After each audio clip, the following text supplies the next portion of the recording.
Welcome to the Purpose Driven Mom Show, episode 413. We are going to talk today about how do you not ignore your goals this summer. It is, I think, 4th of July week-ish when this is airing. So no matter when your kids ended school, you're either like 6 weeks into summer or your summer is kicking off. I know I went to school in Jersey as a kid, and we always got done like the end of June, and we didn't even start till after Labor Day. Interestingly, my kids start in August in Pennsylvania, and we end in early June. And I know people in the South and Texas, like you all have different days. So no matter where you're at in the summer, we're all here, right? Like we're all officially in quote summer. So I want to talk today about you. We've been talking a lot about routines. We've been talking a lot about the family. We've been talking a lot about how do we kind of keep things flowing for them. Can we pause today? And we're going to do an episode on your goals and the things you wanted. Because here's the thing. At the beginning of the quarter, at the beginning of the year, if you did our simple summer challenge, you made goals for yourself and you made goals on how to work on the goals that make sense to you and at what level. And now reality has sunk in. Okay. June for me is actually pretty quote unquote easy schedule wise because my kids had school 1 week and camp 2 weeks. Okay. So they had 1 week off of school, no school, no camp. We went away. We went camping for the weekend, for a long week. So it was only a few days. So while our schedule was disrupted, it wasn't huge. Now fast forward to July. I was able to keep a really good structured routine, some rhythms, work on some goals, have fun with my kids, all that in June. July is very different for us because my kids are only at camp for 1 week in July, and it is a half week. So they go to a 9 to 12 camp. We do a VBS. Then we go away for vacation. We do a family reunion with my husband's family every single summer. This year we're going to Tennessee. It's going to be super fun. So we're going away. That's actually next weekend as of airing this. We'll be going away Friday through Wednesday because we're taking an extended trip. And then my kids were supposed to be at camp, and my son has to have surgery this summer. And so we made the decision that for those 2 last weeks in July, we're going to kind of do no camp for the kids. My daughter's going to get to go to some activities, but my son will be home because he'll be in recovery. That changes things for me. All right. Looking into August, my kids kind of have a similar schedule. My daughter has a 1 week of camp. My son has a half week of camp, and that is it. Then we go on vacation. So things are starting to get disrupted, right? Like here is where the rubber is going to meet the road. So I feel like I'm doing this episode for future Cara more than anyone else, because right now I'm like, oh, kids are still in school. I'm recording this in early June. It'll be fine. But I know what's going to happen, right? I know that things are going to get disrupted. Plans are going to get changed. I'm actually working on this with my therapist. So I will share with you, like being flexible. I love to make plans for certain reasons. A lot of it is so that I can be proactive about things. Some of it is because I struggle with some high functioning anxiety and I will like over plan things to a state that I'm learning. It might not be the healthiest. So what do we do here? What do we do when things need to go with the flow and you don't have enough time for your goals? Okay. So like, let's start with what's actually the challenge. Like I mentioned it, summer activities, vacations, right? Double-edged sword. On one hand, we're making great memories. We're having so much fun, but they throw a wrench in a lot of the routines that you've been trying to stick with. If I had a decluttering goal and I was working on it 3 days a week, and then all of a sudden those 3 days a week that I was working on it were taken from me, right? Because my kids are home and my schedule looks different, my brain struggles. How do I marry working on my goal? How do I find time for work? It's one of the reasons proactive planning is such a big part of what I teach.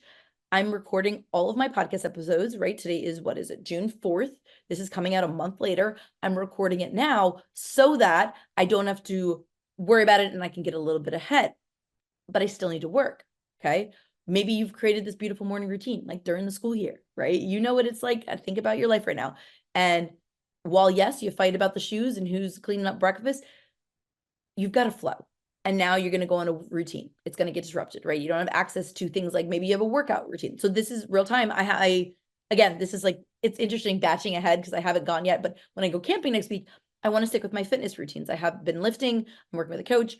I want to stick on my exercises. So I do need to find a gym because I need weights for 2 days. Now we're tent camping. I'm not bringing my weights with me. So what do? I might not have access to a gym. Now I look, the campground we're going to do, it does have a gym. Okay. Or maybe I just don't even have time to do my actual workout. So how do I, quote, go with the flow, but also stay focused on my goals? Okay. Even things like, I want to take my kids to the beach next week. We want to go to the amusement park. We want to go meet friends at the playground. It can disrupt things. It disrupts our meals and our sleep schedules and our personal time. Moms, that's what we're talking about today, personal time. How do we manage it? Okay. One key is flexibility, which pot, kettle, black here. I struggle as well, but we're going to talk about that today. We're also going to talk about how we can create and proactively plan and hold ourselves accountable. All right. So we're going to have a couple things coming in, but I know that you feel me, right? I know that you have goals you want to work on this summer and you're feeling like maybe they're starting to get ignored. Maybe, you get to the end of the day, you're like, listen, let me be real. It's been really hot. We have a pool. Yesterday, I was like, I don't want to do anything. I said to my husband, I was like, I just want to go outside and sit by the pool with my kids. Like they're in the pool. I want to be in the pool, but the laundry still needed to be folded. We had our last day for Girl Scouts. I needed to finish printing some certificates and getting some stuff ready. I had to get stuff packed for camping. I was like, oh, right. There's that drudgery of like, mom needs to do this. When do I get to relax? So let's talk about that today. Let's talk about how we can marry flexibility, intentionality together so that you can work on your goals while enjoying the summer. Okay. I'm going to have show notes. They're going to be over at apurposedrivenmom.com. So this podcast 413. If you didn't know, you can click the little button on your player if you're on Apple. I don't know about Spotify, but I know Apple does it now. If you want a transcript, we don't look at them, so I talk pretty fast. We'll see how good the transcript is. Or if you're on YouTube, we have captions. So if you want any of those resources, come and check us out. So let's dive in now. How are you gonna go this summer and not ignore your goals while also enjoying the time? Let's talk about it. Okay, so one of the first things I'm gonna say is I want to make sure that your goals for this summer are realistic. If you made goals for yourself and you're already seeing them get thrown off, ask yourself, does this make sense? Okay. So a couple summer goals I have a decluttering goal. And the reason I picked it was because there's just stuff everywhere. I want to clean less. And if I have less stuff, then I have to clean around less things. That's like my thought process here. Plus, I know I have tons of stuff somewhere. And because my kids are home, I want to be able to be like, I know I have sidewalk chalk. Where is the sidewalk chalk? Right. So I have a decluttering goal for myself. That feels realistic. What wouldn't be realistic for me, and it might be for you if you have the time, but I don't, is saying I'm going to declutter my whole house this summer. I used to do that. Be like, I could do my whole house in 12 weeks, do a different room every single week. And I actually have done that. I've succeeded in that in past years. But this summer, I don't want to do that because I don't want to constantly having to work on other goals, right? Where I'm like, I want to be at the pool with my kids, but I do want to work on something. So I have set a realistic goal for myself of I picked my office, which I wanted to get done, my kids' rooms so that we can get set up for the school year. And I picked a third room, which is like we call it the gray room because it's gray. That's it. Like in my house, we have the gray room. We have it's the teal room now, but it used to be the red room because the couch was red, which a story for another day. My husband had it from like bachelor pad days, and I finally got him to get rid of that red couch. It's terrible. So anyway, the gray room is our quote unquote playroom, where some of the kids' toys are. Most of my kids' toys are in their room, but it's where we watch TV together and stuff like that, games, etc. So those are the three rooms I picked. It was realistic for me because those were high impact rooms that I knew we were going to be in, and it would bring me ease, which is my word of the summer, word of the year, to spend some time there. Also, it wasn't, I'm going to do every room in my house. That wasn't realistic. So are your summer goals realistic? If they are, then you will set yourself for let me try again. If your summer goals are realistic, then you will be setting yourself up for success. It was hard for me to say. Setting yourself up for success moving forward because the plan isn't too tight. I like to teach intentionality and flexibility. You need some urgency, but you also need flexibility because you're a human and things are going to happen. All right. So one is look at your goals. Are they realistic? The second thing about kind of setting these realistic goals is having a more flexible schedule. I do structure my time in time blocking. You can go back. There's tons of episodes on time blocking, but I have made sure that in my time blocked week, I have a few things. One is absolute white space where I have nothing.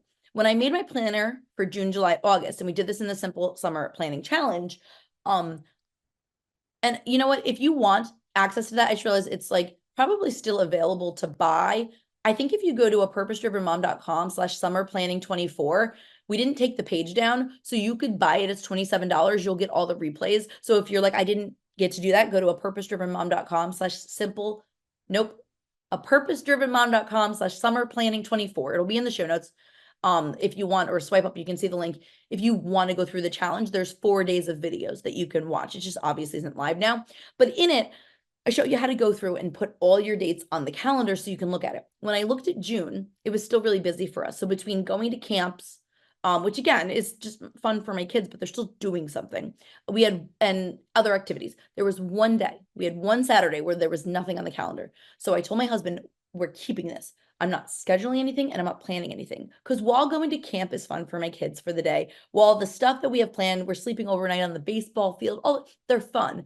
I want to have a nothing day. I want to make sure we have one nothing day a month minimum, where we're not going to the park and we're just chilling in our house and doing those things.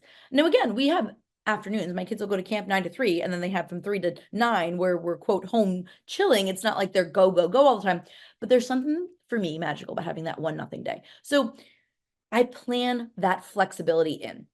And I commit to myself and my family. So we're not putting anything there. We were going to sign my son up for Ninja Warrior. He does Ninja Warrior. And at this moment, I have not. Registration opened this weekend and I still haven't signed him up. So I'm proud of myself. But and I still don't think I'm going to, but he wants to do another round. And I said no, because I don't want to be sitting at the pool and be like, oh, we got to get in the car and drive the Ninja. I want us to have more freedom. Now, my daughter will have cheer this summer. That's kind of one of those non-negotiables. And my son will start football in August. But for June and July, I was like, can we make it light? Like, can we have it light? So I'm intentional. I told my husband that, and he said to me, he's like, I'm going to remind you. I said, please remind me. The other thing that I do in order to make sure I have time for my goals is I create a thought catcher block where I know that I'm going to do last minute tasks. So when the laundry pops up that I forgot I need to wash the sheets, I'm not saying, oh, well, I was going to go work on my decluttering goal now. Instead, I'll fold the laundry. I'm saying, nope, laundry's going in the thought catcher. The other thing I want to encourage you for going after your goals is making sure you're pre-scheduling when they're going to happen. Don't just say, I'm going to work out today. Don't just say, I'm going to record a podcast episode. Don't just say, I'm going to work on this sales page, or I'm going to do my meal planning. Go into your planner and use my time blocking method and say, which time block is it happening? Now, again, flexibility. You're not going to say at 9:32, I am going to make my meal plan. You're going to say between the hours of 9 and 12, or say, I'm going to give myself time to work on this meal plan. So I've got flexibility. I've got a 3-hour span to do it, but I want it done by then. This allows me to work focused on my goals. I'm not leaving it up to chance. I'm not saying at some point today I'm going to work out. I'm saying in this block, I will do these things. Okay. The other thing that I do recommend is tracking and having some accountability for your goals this summer. This will help you stay focused. I use Trello to track. I have some other systems like a good paper chart. Give myself some stickers to remind yourself, I said I was going to show up, and here's how I'm going to show up. You also are going to want some accountability and a support system. So let's talk about that a little bit. Let's talk about maintaining motivation, because we don't always feel motivated. I know I don't. I always say, like, I'm driven. I'm a very driven person. I'm just not always motivated. So having accountability this summer. Doors are closed currently to the Purpose Driven Mom Club, but if you head to a purposedrivenmom.com/club, you'll see the waitlist and an application you can fill out for the next time that we open. The moms that joined us for the summer cohort, I know, are feeling motivated because they have the support. They have people to check in with. They have buddies and systems and tools. Find partners and groups. Involve your family and friends in your goals. Say, hey, mommy has a goal of being on her phone less. If you see me on phone during lunch, remind me to put it away. Or I have a goal. One of my goals is I want us to take a hike every week as a family. So if we haven't gone on a hike and it's getting to the weekend, let me know, like, help me out. The other thing that is important is making sure you have that big picture vision, right?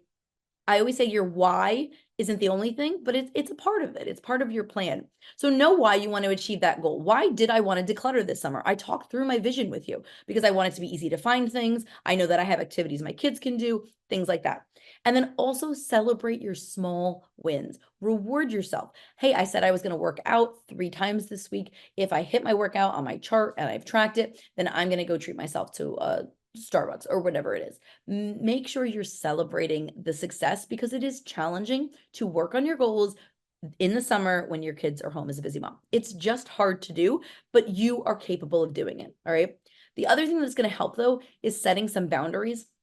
I really encourage you to have doesn't have to be a formal family meeting, but a conversation with your people and say, this is the goal mommy has for the summer. Let's talk about the workout. I work out in the mornings. I like to work out before the day starts.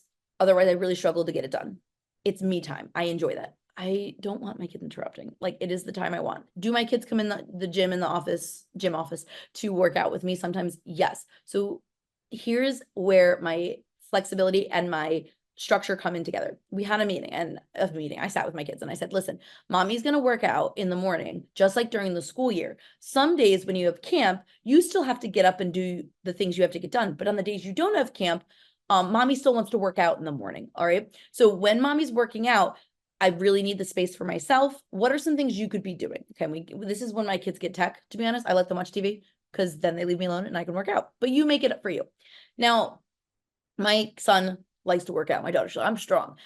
If my kids ever do want to come in and work out with me, is it annoying? Yes. Do I let them do it? Yes, because I think it's important to model that for them and spend the time with them. But there are some days where I need to go for a run and I want to go outside. So I say to my husband, after you get home from work, I'm going for a run tonight by myself. It's important to realize what your boundaries are, figure them out, communicate them with your people, but also enroll your family into your goals. I know you have goals and things you want to accomplish this summer. Don't give up on them because it's summer, okay? So don't say, oh, well, I'm just not going to do it because we're home and I want to be flexible. I want to be flexible too. I'm going to work on my tan. I'm going to read a ton of books. I'm going to have downtime and work on some crafts. But also, right, it's not a either or, it's a but and. But I also am going to work on my goals for work. I'm also going to work on my personal goals. I can have both. They just look a little different. During the school year, it's heavy goals, heavy work, heavy goals, heavy work. In the summer, I want it to be heavy family, heavy self-care. Those are important things to me. So what does it look like for you? Whatever goal you set for yourself this summer, I want you to go after it. Don't give up. If you haven't achieved it in June, if you're like, it's July, I said in June I was going to declutter the office and I didn't. Okay, what can that look like for you the next month? Show notes are going to be at apurposedrivenmom.com/podcast 413. Head over and check out. Share this episode if it helped. And please go leave a 5-star rating or review if you enjoyed it. Those ratings and reviews really help us get the word out so other moms can find us. Thank you again. Have a great summer, and I will chat with you next week.